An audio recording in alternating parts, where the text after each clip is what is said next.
কিন্তু আজকে ওই শূন্যতার জায়গায় যদি মসজিদগুলো, মাদ্রাসাগুলো নিজেদেরকে এম্পাওয়ার করে সোশ্যাল জাস্টিস অন্তত তার সাধ্যের জায়গা থেকে সমাজে ন্যায় প্রতিষ্ঠার জন্য চেষ্টা করত, তাহলে কখনোই এত দ্রুত রাষ্ট্রে চাঁদাবাজি, চুরি, ছিনতাই এত কিছু দেখা যেত না। আসসালামু আলাইকুম ওয়া রাহমাতুল্লাহি ওয়া বারাকাতুহু। আলহামদুলিল্লাহি ওয়াহদাহু ওয়াসসালাতু ওয়াসসালামু আলা মান লা নাবিয়্যা বা'দা। প্রিয় দেশবাসী, প্রিয় দিনী মুসলিম ভাই ও বোন, রাসূলুল্লাহ সাল্লাল্লাহু আলাইহি ওয়াসাল্লাম আজ থেকে 1450 বছর পূর্বে যখন পৃথিবীতে প্রেরিত হন, সেই যুগকে বলা হয় আইয়ামে জাহিলিয়াতের যুগ। তথা ওই যুগে অন্যায়, অনাচার, চুরি, ছিনতাই, রাহাজানি, হত্যা তার সর্বোচ্চ স্তরে পৌঁছে গেছিল এবং সেই জাহিলিয়াতের অন্ধকারকে তিনি ইসলামের আলো দিয়ে দূর করেছেন। তথা আমরা যদি সারমর্ম দাঁড় করাই, তাহলে অন্যায় এবং অনাচারের বিপরীতে ইসলাম হচ্ছে জাস্টিস। এবং গত 1400 বছরে এবং আজকের আধুনিক বিশ্বেও যত তন্ত্র এবং মন্ত্র আবিষ্কার হয়েছে মানুষকে তার ন্যায় বুঝিয়ে দেওয়ার জন্য, মানুষকে তার হক বুঝিয়ে দেওয়ার জন্য, তার প্রত্যেকটা তন্ত্র এবং মন্ত্র মানুষকে তার ন্যায় এবং হক বুঝিয়ে দিতে ব্যর্থ। যেমন গত 16 বছর আমরা যে ফ্যাসিজমের মধ্যে ছিলাম, তাও কিন্তু গণতন্ত্রের নামে প্রতিষ্ঠিত ছিল, তাও কিন্তু সেকুলারিজমের নামেই প্রতিষ্ঠিত ছিল। এবং আগামীতে ভবিষ্যতেও আমরা এরকম যত তন্ত্র মন্ত্রের নিকটে যাই না কেন, দিন শেষে আমাদেরকে ধোঁকাই খেতে হবে।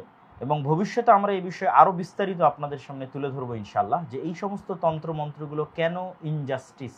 আর একমাত্র ন্যায় এবং একমাত্র জাস্টিস, ঠিক যেভাবে রাসূলুল্লাহ সাল্লাল্লাহু আলাইহি ওয়াসাল্লাম আইয়ামে জাহিলিয়াতের অন্যায় এবং অনাচারকে দূর করেছিলেন ইসলাম দিয়ে, আজকের বিশ্বেও সমগ্র বিশ্বের সকল অন্যায় এবং অনাচারের একমাত্র সমাধান হচ্ছে ইসলাম, এবং ইসলামই একমাত্র জাস্টিস। সম্মানিত উপস্থিতি, আপনারা দেখেছেন গত 6 মাসে আমি যত বক্তব্য দিয়েছি, তার প্রত্যেক বক্তব্যে সামগ্রিকভাবে ইসলামকে বিজয়ী করার জন্য যে পয়েন্টগুলো আমি তুলে ধরেছি, এ বিষয়ে মাসিক আল ইতিসামের সম্পাদকীয় আছে। তার 1 নম্বর পয়েন্ট প্রত্যেকটা বক্তব্যে আমি তুলে ধরেছি ন্যায়পরায়ণতা এবং সত্যবাদিতা। এবং আমি বারবার বলার চেষ্টা করেছি যে আজকের যুগের মুসলমানেরা ইসলামকে কিছু আনুষ্ঠানিকতা, কিছু সামাজিক রিচুয়ালস এর মধ্যে সীমাবদ্ধ করে ফেলেছে। তারা মনে করছে সালাত এটি শুধু ইসলাম, সিয়াম এটি শুধু ইসলাম। ফলত তার ব্যক্তিগত জীবনে, তার পারিবারিক জীবনে, তার পেশাগত জীবনে প্রত্যেকটা জায়গায় সে মানুষের হক নষ্ট করছে, ইনজাস্টিস করছে। তারপরও সে মনে করছে সে সালাত আদায়ের মাধ্যমে সে মুসলিম আছে। এবং আমি এটিও ওই বক্তব্যগুলোতে তুলে ধরেছি, যতক্ষণ আমরা নিজেরা ন্যায়ের দিক থেকে এবং সত্যবাদিতার দিক থেকে শতভাগ উত্তীর্ণ না হতে পারছি, ততদিন পর্যন্ত আল্লাহ সুবহানাহু ওয়া তাআলা আমাদেরকে রাষ্ট্রের দায়িত্বের জন্য মনোনীত করবেন না। কেননা রাষ্ট্রে ইসলাম মানে জাস্টিস, রাষ্ট্রে ইসলাম মানে ন্যায়, শতভাগ ন্যায়, রাষ্ট্রের সকল অবস্থানরত মানুষের প্রতি ন্যায়। কিন্তু যখন আমি আমার সমাজের যৌতুক আটকাতে পারিনি, যখন আমি আমার নিজের ছেলেকে ডিমান্ডের ভিত্তিতে বিবাহ দিচ্ছি, আমার নিজের বোনকে তার পিতার সম্পত্তিতে ন্যায়ের ভিত্তিতে ভাগ দেইনি, আমি আমার নিজ নিজ দায়িত্বের জায়গায় প্রফেশনাল লাইফে as a police, OC, AC land, DC, principal, এমনকি আলেম ওলামা, মসজিদ, মাদ্রাসা, ইসলামী দল, সংগঠন, প্রত্যেকটা জায়গায় যখন আমি ইনজাস্টিস চর্চা করছি, তখন এটি কখনোই সম্ভব নয় যে আল্লাহ সুবহানাহু ওয়া তাআলা আমাকে রাষ্ট্রে ইসলাম প্রতিষ্ঠার জন্য মনোনীত করবেন। কেননা রাষ্ট্রে ইসলাম মানে ন্যায়, শতভাগ ন্যায় প্রতিষ্ঠা। তারই পরিপ্রেক্ষিতে আমি আমার প্রত্যেকটা বক্তব্যে তুলে ধরেছি যে আমাদের এখন করণীয় হচ্ছে সত্যবাদী এবং ন্যায়পরায়ণ হওয়ার জন্য এবং সমাজে সোশ্যাল জাস্টিস, ন্যায় প্রতিষ্ঠার জন্য চেষ্টা করা। বর্তমান বাংলাদেশের যে সিচুয়েশন আপনারা দেখতেছেন, যে গত কয়েকদিনে যেভাবে সার্বিক নিরাপত্তা পরিস্থিতি ভেঙে পড়েছে এবং মানুষেরা নিজ নিজ উদ্যোগে তাদের সমাজ, তাদের গ্রাম, তাদের এলাকার নিরাপত্তার জন্য চেষ্টা করতেছে, এই ধরনের সিচুয়েশনগুলো অতীতে ঘটেনি এমন নয়, ভবিষ্যতে ঘটবে না এমন নয়। এই অন্যায় এবং এই অনাচার যেমন প্রকাশ্যে চুরি ছিনতাই চলতেছে, ঠিক তেমনি আড়ালে কলমের স্বাক্ষরে কত জায়গায় কত অন্যায় এবং অনাচার চলছে, তার হিসাব নাই। কিন্তু আল্লাহ সুবহানাহু ওয়া তাআলা পবিত্র কোরআনে ঘোষণা করেছেন, ইন্নাল্লাহা লা ইউগাইয়িরু মা বিকওমিন হাত্তা ইউগাইয়িরু মা বিআনফুসিহিম। যতক্ষণ পর্যন্ত আমরা নিজেরা সংশোধিত হওয়ার চেষ্টা না করব, আমরা নিজেরা নিজেদের ব্যক্তিগত, সমাজে, পরিবারে ন্যায় প্রতিষ্ঠার চেষ্টা না করব, ততক্ষণ আল্লাহ সুবহানাহু ওয়া তাআলা আমাদেরকে ন্যায় প্রতিষ্ঠার যোগ্য মনে করবেন না এবং আমাদের সমাজে, আমাদের রাষ্ট্রে ন্যায় এবং শান্তিপূর্ণ সমাজ ব্যবস্থা কখনোই প্রতিষ্ঠিত হবে না। সম্মানিত উপস্থিতি, এই জন্য আমি আমার বক্তব্যগুলোতে এটিও তুলে ধরেছি যে এই কার্যক্রম পরিচালনার জন্য আমাদের সর্বপ্রথম শুরু করতে হবে মসজিদ থেকে। দ্বীনি প্রতিষ্ঠানগুলোকে এম্পাওয়ারমেন্ট, শক্তিশালী করতে হবে।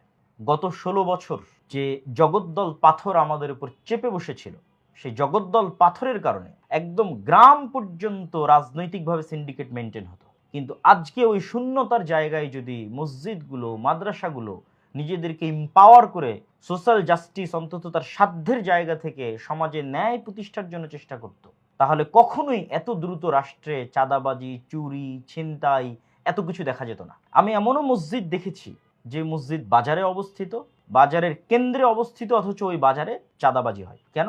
মসজিদ এম্পাওয়ারমেন্ট হয়ে সেখানে চাঁদাবাজি বন্ধের চেষ্টা করতেছে না, অথচ এখনই সেই সুযোগটা ছিল।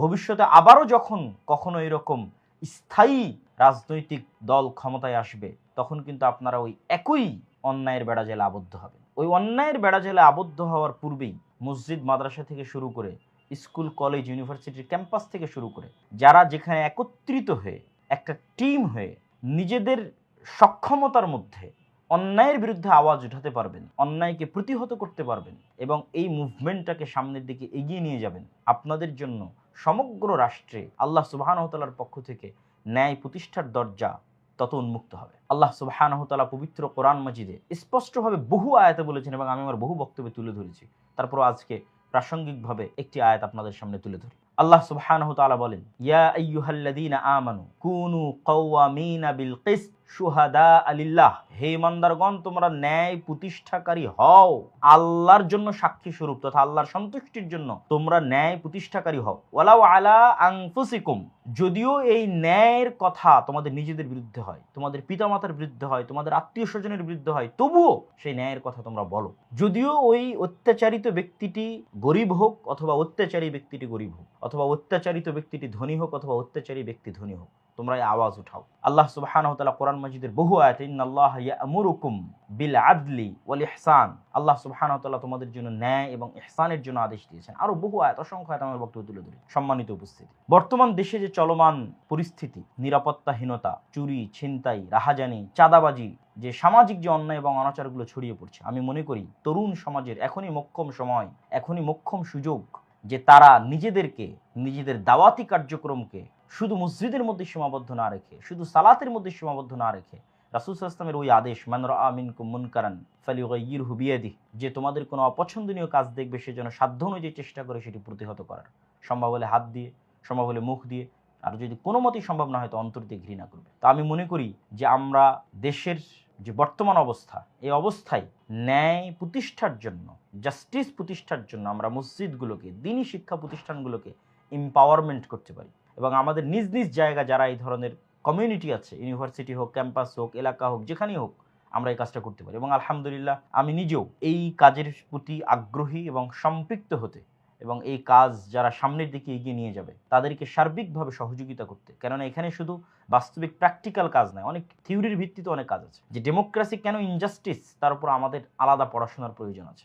সোশ্যালিজম, সমাজতন্ত্র কেন ইনজাস্টিস, তা নিয়ে আমাদের পড়াশোনা করতে হবে, গবেষণা করতে হবে, লেখালেখি করতে হবে। ঠিক তার বিপরীতে ইসলাম কেন জাস্টিস, এটাও আমাদের তুলে ধরতে হবে। সম্মানিত উপস্থিতি, যারা আপনারা এই ধরনের কাজের সাথে সম্পৃক্ত হচ্ছেন, অলরেডি আমরা ফেসবুকে দেখছি, অথবা যারা এই ধরনের কাজের সাথে সম্পৃক্ত হবেন বা আমরা হওয়ার জন্য আহ্বান জানাচ্ছি, তাদের প্রত্যেককেই আমরা একটা সামনের দিকে এটিকে আরও কিভাবে এগিয়ে নিয়ে যাওয়া যায়, মসজিদ ভিত্তিক সামনের দিকে, মাদ্রাসা ভিত্তিক, দ্বীনি শিক্ষা প্রতিষ্ঠান ভিত্তিক, ইউনিভার্সিটি, কলেজ, ক্যাম্পাস ভিত্তিক কিভাবে ন্যায়ের প্রতিষ্ঠার জন্য আমরা কাজ করতে পারি, এটি নিয়ে ইনশাল্লাহ আমরা কাজ করব। আপনারা যারা এটির সাথে আগ্রহী তারা অবশ্যই আমাদের যে গুগল ফর্মটি দেওয়া থাকছে, সেই গুগল ফর্মে আপনাদের মতামত প্রকাশের জায়গা থাকবে, পরামর্শ দেওয়ার জায়গা থাকবে। সেই মতামত এবং সেই পরামর্শগুলো আপনারা দিবেন এবং যারা আমাদের সাথে কাজ করতে আগ্রহী হবেন তারাও আপনাদের আগ্রহটি প্রকাশ করবেন। ইনশাল্লাহ আমরা একত্রিতভাবে একটা ঐক্যবদ্ধ প্ল্যাটফর্ম থেকে আমরা সমাজ থেকে অন্তত আমাদের সাধ্য অনুযায়ী যে অন্যায়গুলো আছে সেগুলো দূর করার চেষ্টা করব। আমরা চেষ্টা করলে, একটা মসজিদ যদি চেষ্টা করে, খুব কষ্টকর নয় যে ওই গ্রামে যৌতুকবিহীন বিবাহ হবে, জিরো ডিম্যান্ড, জিরো যৌতুক। আমরা চেষ্টা করলেই সম্ভব যে একটা গ্রামে অবশ্যই প্রত্যেকটা মা এবং বোন তার ইসলাম কর্তৃক প্রদত্ত যে হক আছে সেটি সে পাবে, আইনগত যে হক আছে সেটি পাবে। এটি পাওয়ানোর জন্য, দেওয়ানোর জন্য আমরা চেষ্টা করব। এক কথায় হুকুকুল ইবাদ, মানুষের সাথে সংশ্লিষ্ট যে অন্যায় এবং অনাচারগুলো আমাদের সমাজে হয় সেগুলো প্রতিহত করার জন্য, বাধা দেওয়ার জন্য আমরা দাওয়াতি কাজ করব এবং আমরাও সামনের দিকে এগিয়ে যাব ইনশাআল্লাহ। আল্লাহ সুবহানাহু ওয়া তাআলা আমাদের কবুল করুক। আল্লাহুম্মা আমিন। ওয়া আখিরু দাওয়ানা আলহামদুলিল্লাহি রাব্বিল আলামিন। আসসালামু আলাইকুম ওয়া রাহমাতুল্লাহি ওয়া বারাকাতুহু।